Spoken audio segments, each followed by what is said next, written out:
If you are experiencing an issue where the icons on your Windows 11 taskbar have become invisible, there are a couple of straightforward solutions that can resolve this problem. We do not need to perform complex operations. The first method involves restarting the Windows Explorer process. Begin by opening the Windows search bar and typing Task Manager. Select Task Manager from the search results to launch the application. Once the Task Manager window appears and the list of processes has loaded, locate Windows Explorer. Right-click on the Windows Explorer process and then select the Restart option. If this initial restart does not resolve the issue, scroll through the list of processes to find Windows Explorer again, and repeat the restart procedure.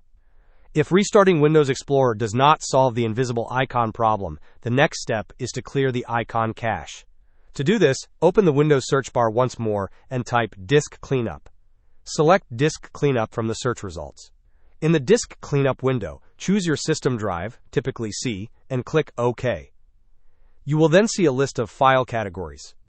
Ensure that all boxes are checked, indicating that you wish to clean all temporary files. Click OK, and then confirm by selecting Delete Files. This action will clear the icon cache and may restore your taskbar icons. Hope this was helpful. Don't forget to like and subscribe if you enjoyed. As always, thanks for watching, and I will see you in the next video.